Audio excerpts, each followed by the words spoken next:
Praise the lord ಪ್ರಿಯರೇ, ದೇವರ ಅತಿ ಪರಿಶುದ್ಧವಾದ ನಾಮಕ್ಕೆ ಸ್ತೋತ್ರವಾಗಲಿ.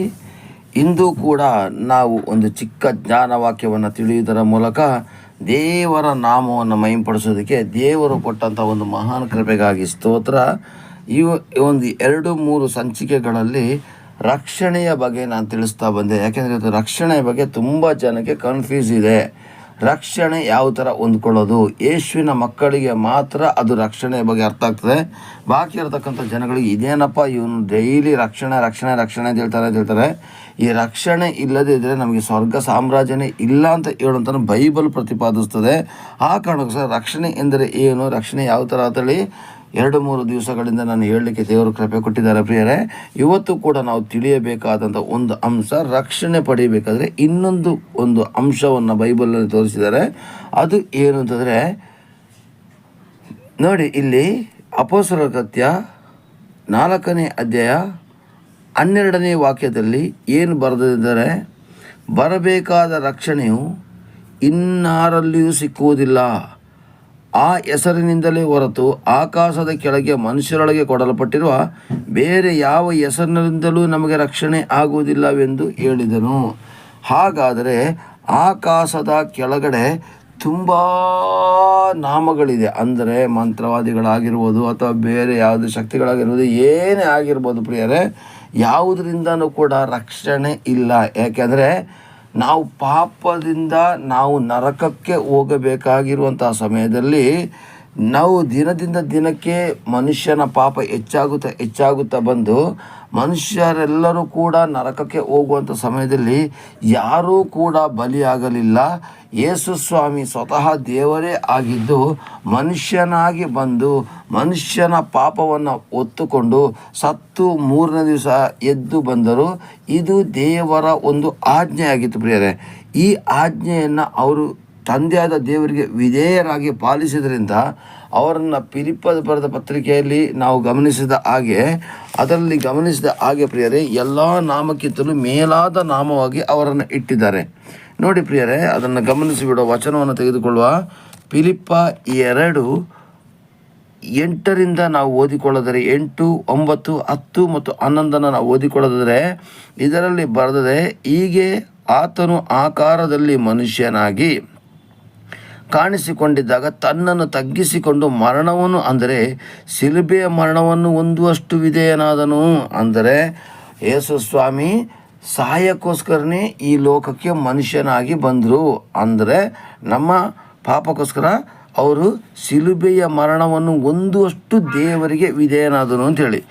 ಅಲ್ಲಿ 9ನೇ ವಚನವನ್ನು ನೋಡಿ, 2:9 ಫಿಲಿಪ್ಪ, ಈ ಕಾರಣದಿಂದ ದೇವರು ಆತನ ಅತ್ಯುನ್ನತ ಸ್ಥಾನಕ್ಕೆ ಏರಿಸಿ ಎಲ್ಲ ಹೆಸರುಗಳಿಗಿಂತ ಶ್ರೇಷ್ಠವಾದ ಹೆಸರನ್ನು ಆತನಿಗೆ ದಯಪಾಲಿಸಿದ್ದಾನೆ.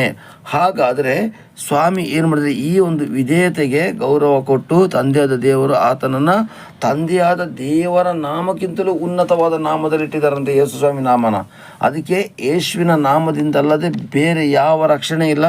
ನೀವು ಏನೇ ಕೇಳಬೇಕಾದ್ರೂ ಕೂಡ ಯೇಸು ನಾಮದಲ್ಲಿ ಕೇಳಬೇಕು. ಪರಲೋಕ ತಂದೆಯನ್ನು ಕೇಳಿದ್ರೆ ಸಿಗೋದಿಲ್ಲ, ಪವಿತ್ರಾತ್ಮನನ್ನು ಕೇಳಿದ್ರೆ ಸಿಗೋದಿಲ್ಲ. ಯೇಸುವಿನ ನಾಮ ಹೇಳಿದ್ರೆ ಮಾತ್ರ ನಿಮಗೆ ಬೇಕಾಗಿರುವಂಥದ್ದು ಸಿಗೋದು ಪ್ರಿಯರೇ. ಅಂದರೆ ಪ್ರಾರ್ಥನೆಯಲ್ಲಿ ನೀವು ಗಮನಿಸಬಹುದು, ಪರಲೋಕದ ತಂದೆಯೇ ಯೇಸುವಿನ ನಾಮದಲ್ಲಿ ಪವಿತ್ರಾತ್ಮರ ಸಹಾಯದಿಂದ ಬೇಡಿ ಬಂದಿದ್ದೇನೆ ಅಂತಲೇ ನಾವು ಪ್ರಾರ್ಥನೆ ಮಾಡ್ತೀವಲ್ವ. ಯೇಸುವಿನ ನಾಮದಲ್ಲಿ ಬೇಡಿ ಹೊಂದಿದ್ದೇನೆ ಅಂತ ಹೇಳ್ತೀವಲ್ವ. ಇದರಲ್ಲೇ ಗಮನಿಸಿ, ಯೇಸುವಿನ ನಾಮದಿಂದಲ್ಲದೆ ನಮಗೆ ರಕ್ಷಣೆ ಇಲ್ಲ, ಯೇಸುವಿನ ನಾಮದಿಂದಲ್ಲದೆ ನಮಗೆ ಬಲ ಇಲ್ಲ. ಯೇಸು ಸ್ವಾಮಿನೂ ಕೂಡ ಹೇಳಿದ್ದಾರೆ, ನಾನು ಹೋದ ಮೇಲೆ ಪವಿತ್ರಾತ್ಮನ ನಿಮಗೆ ಸಹಾಯಕನ ಕಳಿಸಿಕೊಡ್ತೇನೆ ಅಂತ ಹೇಳಿದ್ರು. ಆತನು ನನ್ನನ್ನೇ ಪ್ರಚಾರ ಪಡಿಸ್ತಾನೆ, ನನ್ನನ್ನೇ ಮಹಿಂಪಡಿಸ್ತಾನೆ ಅಂತ ಕೂಡ ದೇವರ ವಾಕ್ಯದಲ್ಲಿ ನಾವು ನೋಡ್ತೀವಲ್ಲ ಪ್ರಿಯರೇ. ಇಲ್ಲಿ ಶಿಲುಬೆ ಮರಣವನ್ನು ಹೊಂದಿದ ಒಂದು ಕಾರಣಕ್ಕೋಸ್ಕರ ದೇವರ ಆತನನ್ನು ಅತ್ಯುನ್ನತ ಸ್ಥಾನಕ್ಕೆ ಏರಿಸಿ ಎಲ್ಲ ಹೆಸರುಗಳಿಗಿಂತ ಶ್ರೇಷ್ಠವಾದ ಹೆಸರು, ಅಂದರೆ ನಿನ್ನ ಎಜುಕೇಷನ್ಗಿಂತಲೂ ಶ್ರೇಷ್ಠವಾದ ಹೆಸರು, ನಿನ್ನ ಹಣಕ್ಕಿಂತಲೂ ಶ್ರೇಷ್ಠವಾದ ಹೆಸರು, ನಿನ್ನ ಒಂದು ಅಧಿಕಾರಕ್ಕಿಂತಲೂ ಶ್ರೇಷ್ಠವಾದ ಹೆಸರು, ನಿನಗೆ ರೆಕಮೆಂಡೇಷನ್ ಮಾಡ್ತಕ್ಕಂಥ ವ್ಯಕ್ತಿಗಳಿಗಿಂತಲೂ ಶ್ರೇಷ್ಠವಾದ ಹೆಸರು, ಎಲ್ಲ ಮಾಟ ಮಂತ್ರಗಳನ್ನು ಮಾಡ್ತಕ್ಕಂಥ ಎಲ್ಲ ದುಷ್ಟಶಕ್ತಿಗಳಿಗಿಂತಲೂ ಮೇಲಾದ ಹೆಸರು. ಅಂದರೆ ನಿನಗೆ ವಿರೋಧವಾಗಿ ನಿಲ್ಲತಕ್ಕಂಥ ಪ್ರತಿಯೊಂದು ಸಂಗತಿಗಳು ಕೂಡ ಯೇಸುವಿನ ಅಭಿಷೇಕವುಳ್ಳ ನಾಮದಲ್ಲಿ ನಿನ್ನ ಮುಂದೆ ಮಂಡಿಕಾಲುವರಿ ಅಡ್ಡ ಬೀಳಲೇಬೇಕು. ಯಾಕೆಂದರೆ ನೀನೊಬ್ಬ ಯೇಸುವಿನ ಭಕ್ತನಾಗಿದ್ದೆ ಅಂತ ಹೇಳೋದು ನಾವು ಮರಿಬಾರದು ಪ್ರಿಯರೇ. ನಾವಾಗಲಿ ನಾನಾಗಲಿ ನೀವಾಗಲಿ ಯೇಸುವಿನ ಮಕ್ಕಳಾಗಿದ್ದೀವಿ. ನಮ್ಮ ಮುಂದೆ ಅದು ಶರಣಾಗಲೇಬೇಕು. ಅದಕ್ಕೇನೆ ಯೇಸುವಿನ ನಾಮ ನಮ್ಮಲ್ಲಿ ಇರುವಂಥ ಕಾರಣಕ್ಕೋಸ್ಕರನೇ ಇವತ್ತು ಪ್ರಾರ್ಥಿಸಿದಾಗ ದೆವ್ವಗಳು ಬಿಟ್ಟೋಗ್ತದೆ. ಎಷ್ಟೋ ನಂಬಿಕೆಯಿಂದ ಪ್ರಾರ್ಥನೆ ಮಾಡಿದಾಗ ಎಷ್ಟೋ ರೋಗಿಗಳು ಗುಣ ಆಗಿದ್ದಕ್ಕೆ ನಿದರ್ಶನ ಇದೆ. ಎಂಥ ಮಾಟ ಮಂತ್ರಗಳ ಶಕ್ತಿಗಳು ಇದ್ದರೂ ಕೂಡ ಅದನ್ನು ದಾಟಿ ಹೋಗುವಷ್ಟು ಕೆಪಾಸಿಟಿ ಬಂದಿರೋದು. ಯಾಕೆಂದರೆ ಆ ಎಲ್ಲ ದುಷ್ಟಶಕ್ತಿಗಳ ನಾಮಕ್ಕಿಂತಲೂ, ನಿನ್ನನ್ನು ಹಾಳು ಮಾಡತಕ್ಕಂಥ ಎಲ್ಲ ನಾಮಕ್ಕಿಂತಲೂ ದೊಡ್ಡ ನಾಮ ಶ್ರೀ ಯೇಸುವಿನ ನಾಮ. ಲೋಕದಲ್ಲಿರ್ತಕ್ಕಂಥ ಎಲ್ಲ ಶಕ್ತಿಗಳಿಗಿಂತಲೂ ದೊಡ್ಡ ಶಕ್ತಿಯ ನಾಮ ಯೇಸುವಿನ ನಾಮವಾಗಿರೋದ್ರಿಂದ ಅದರಿಂದ ಮಾತ್ರ ರಕ್ಷಣೆ. ಪ್ರಿಯರೇ, 10ನೇ ವಚನವನ್ನು ನೋಡಿ. ಆದುದರಿಂದ ಸ್ವರ್ಗ, ಮೃತ್ಯ, ಪಾತಾಳದಲ್ಲಿ ಇರುವವರು ಯೇಸುವಿನ ಹೆಸರಿನಲ್ಲಿ ಅಡ್ಡಬಿದ್ದು ಯೇಸು ಕ್ರಿಸ್ತನನ್ನು ಒಡೆಯನೆಂದು ಪ್ರತಿಜ್ಞೆ ಮಾಡಿ ತಂದೆಯಾದ ದೇವರಿಗೆ ಘನವನ್ನು ಸಲ್ಲಿಸುವರು. ಹಾಗಾದರೆ ಸ್ವರ್ಗದಲ್ಲಿರೋರು ಮೃತ್ಯು ಅಂತ ಹೇಳಿದ್ರೆ ಏನಂದರೆ ಇದಕ್ಕೆ ಭೂಮಿಗೆ ಮೃತ್ಯು ಲೋಕ ಅಂತ ಹೇಳ್ತಾರೆ. ಪ್ರಿಯರೇ, ಕನ್ಫ್ಯೂಸ್ ಆಗೋದು ಬೇಡಿ. ಸ್ವರ್ಗದಲ್ಲಿ ಮರಣ ಇಲ್ಲ, ನರಕದಲ್ಲಿ ಮರಣ ಇಲ್ಲ, ಭೂಲೋಕದಲ್ಲಿ ಮಾತ್ರ ಮರಣ. ಅದಕ್ಕೋಸ್ಕರ ಭೂಲೋಕಕ್ಕೆ ಮೃತ್ಯು ಲೋಕ ಅಂತ ಇನ್ನೊಂದು ಹೆಸರು ಉಂಟು. ಪ್ರಿಯರೇ, ಅರ್ಥ ಆಗ್ತಿದೆಯಾ? ಸ್ವರ್ಗದಲ್ಲಿ ಮರಣವಿಲ್ಲ, ನರಕದಲ್ಲೂ ಮರಣವಿಲ್ಲ. ಸ್ವರ್ಗದಲ್ಲಿ ನಿತ್ಯ ನಿತ್ಯತ್ವಕ್ಕೂ ದೇವರ ಜೊತೆ ಇರ್ತೀವಿ, ನರಕದಲ್ಲಿ ನಿತ್ಯ ನಿತ್ಯತ್ವಕ್ಕೂ ಬೆಂಕಿಯಲ್ಲಿ ಬೇಯ್ತಾ ಇರ್ತೀವಿ. ಆದರೆ ಈ ಲೋಕದಲ್ಲಿ ನ್ಯಾಯ ತೀರ್ಪಿನ ಒಂದು ಲೋಕವಾಗಿರೋ ಕಾರಣಕ್ಕೋಸ್ಕರ ಇಲ್ಲಿ ಮರಣ ಅಂತ ಹೇಳೋದು ಅಥವಾ ಮೃತ್ಯು ಅಂತ ಹೇಳೋದು ಇರೋದಕ್ಕೋಸ್ಕರ ಮೃತ್ಯ ಲೋಕ ಅಂತ ಹೇಳ್ತಾರೆ. ಸ್ವರ್ಗ, ಮೃತ್ಯ, ಪಾತಾಳಗಳಲ್ಲಿ ಇರುವವರು ಯೇಸುವಿನ ಹೆಸರಿನಲ್ಲಿ ಅಡ್ಡಬಿದ್ದು. ಅರ್ಥ ಆಗ್ತಾ ಇದೆಯಾ? ಅದಕ್ಕೇನೆ ಎಲ್ಲ ಸಭಾಪಾಲಕರು ಹೇಳೋದು ಯೇಸುವಿನ ನಾಮದಲ್ಲಿ ಬೇಡಿ ಬಂದೇನೆ ತಂದೆ ಅಂತ ಹೇಳೋದು. ಯೇಸುವಿನ ಹೆಸರು ಅಡ್ಡಬಿದ್ದು ಯೇಸು ಕ್ರಿಸ್ತನನ್ನು ಒಡೆಯನೆಂದು ಪ್ರತಿಜ್ಞೆ ಮಾಡಿ ನಂತರ ತಂದೆಯಾದ ದೇವರಿಗೆ ಘನವನ್ನು ಸಲ್ಲಿಸ್ತಾರಂತೆ. ನೋಡಿ ಎಷ್ಟು ಚೆನ್ನಾಗಿದೆ ವಚನ ಅಂಥೇಳಿ. ಯೇಸುವಿನ ನಾಮಕ್ಕೆ ಮಹಿಮೆ ಸಲ್ಲಿಸಿ ತಂದೆಯಾದ ದೇವರಿಗೆ ನಾವು ಗೌರವ ಸಲ್ಲಿಸ್ತೀವಿ. ಪ್ರಿಯರೇ, ಹಾಗಾದರೆ ತಂದೆಯ ದೇವರು ದೊಡ್ಡವರು, ಯೇಸು ದೊಡ್ಡವರು, ಪವಿತ್ರಾತ್ಮ ದೊಡ್ಡವರು ಅಂತಲ್ಲ. ಇವರು ಮೂವರು ಸಮಾನರೇ, ಒಬ್ಬರೇ ದೇವರು. ತ್ರಯೇಕ, 3 in 1 ಅಲ್ವಾ? ತ್ರಯೇಕ ಅಂದರೆ ಮೂರರಲ್ಲಿ ಒಂದಾಗಿದ್ದಾರೆ. ದೇವರು ಒಬ್ಬನೇ, ಆದರೆ ವ್ಯಕ್ತಿತ್ವಗಳಲ್ಲಿ ಚೇಂಜ್ ಆಗಿ ಬಂದಿದ್ದಾರೆ ಅಷ್ಟೇ. ಪ್ರಿಯರೇ, ಅದಕ್ಕೇನೆ ಈ ವಾಕ್ಯದಲ್ಲಿ ಬರೆದಿದೆ. ಪುನಃ ಮತ್ತೊಂದು ಸಲ ಹೇಳ್ತೀನಿ. ಈ 9ನೇ ವಾಕ್ಯ, ಈ ಕಾರಣದಿಂದ 8ನೇ ವಾಕ್ಯದಲ್ಲಿ ಹೀಗೆ ಆತನು ಆಕಾರದಲ್ಲಿ ಮನುಷ್ಯನ ತಗ್ಗಿಸಿಕೊಂಡು ಮರಣವನ್ನು ಅಂದರೆ ಶಿಲುಬೆಯ ಮರಣವನ್ನು ಒಂದಷ್ಟು ವಿಧೇಯನಾಗಿರ್ತಕ್ಕಂಥ ಒಂದೇ ಒಂದು ಕಾರಣಕ್ಕೋಸ್ಕರ ಎಲ್ಲ ನಾಮಗಳಿಗಿಂತ ಮೇಲಾದ ನಾಮದಲ್ಲಿ ಯೇಸುವನ್ನು ಇಟ್ಟ ಕಾರಣಕ್ಕೋಸ್ಕರ ಅಪೊಸ್ತಲರ ಕೃತ್ಯ 4:12 ಆಗಲೇ ತಿಳಿಸಿದಾಗೆ ಬರಬೇಕಾದ ರಕ್ಷಣೆ ಇನ್ಯಾವುದರಲ್ಲಿ ಸಿಗೋದಿಲ್ಲ, ಆ ಹೆಸರಿನಿಂದಲೇ ಹೊರತು ಮನುಷ್ಯರಿಗೆ ಕೆಳಗೆ ಕೊಡಲ್ಪಟ್ಟಿರುವ ಯಾವ ಹೆಸರಿನಿಂದಲೂ, ಅಂದರೆ ನಿಮಗೆ ಕೊಡಲ್ಪಟ್ಟಿರೋ ಯಾವುದೇ ಹೆಸರುಗಳಿರ್ಬೋದು, ನಮಗೆ ರಕ್ಷಣೆ ಆಗೋದಿಲ್ಲ.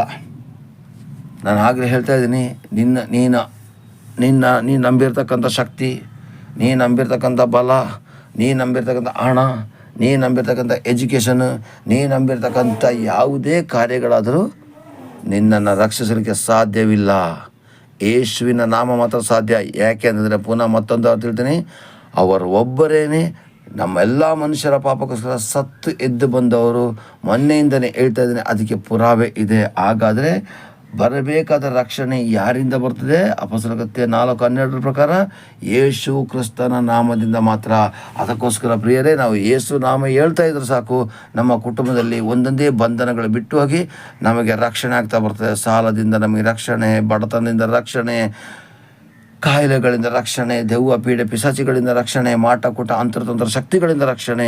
ಒಟ್ಟಾರೆ ನಮ್ಮ ಜೀವಿತದಲ್ಲಿ ಪರಿಶುದ್ಧವಾಗಿ ನಮ್ಮ ಪಾಪದಿಂದ ನಮಗೆ ರಕ್ಷಣೆ ಸಿಕ್ಕಿ ಪರಿಶುದ್ಧವಾಗಿ ಪರಲೋಕಕ್ಕೆ ಹೋಗುವಲ್ಲಿವರೆಗೂ ಕೂಡ ಈ ರಕ್ಷಣೆ ನಮ್ಮನ್ನು ಕಾಪಾಡ್ತದೆ. ಪ್ರಿಯರೇ, ಹಾಗಾದರೆ ನಾವು ರಕ್ಷಣೆಯ ಮಟ್ಟವನ್ನು ಹೆಚ್ಚಿಸಿಕೊಳ್ಳುತ್ತಾ ದೇವರ ರಾಜ್ಯವನ್ನು ಮಹಿಂಪಡಿಸುವ. ಆಮೇನ್, ಆಮೇನ್, ಆಮೇನ್. ಎಲ್ಲರಿಗೂ ಪ್ರೈಸ್ ದ ಲಾರ್ಡ್. ಪ್ರಿಯರೇ, ದೇವರು ನಿಮ್ಮನ್ನು ಆಶೀರ್ವದಿಸಲಿ. ಪ್ರಾರ್ಥಿಸು ನೀವೋ ಮಗನೇ, ಪ್ರಾರ್ಥಿಸು ನೀವೋ ಮಗಳೇ, ಪ್ರಾರ್ಥಿಸಲು ಅದ್ಭುತವ ಕಾಣುವೆ. ಆನಂದ ಆರೋಗ್ಯ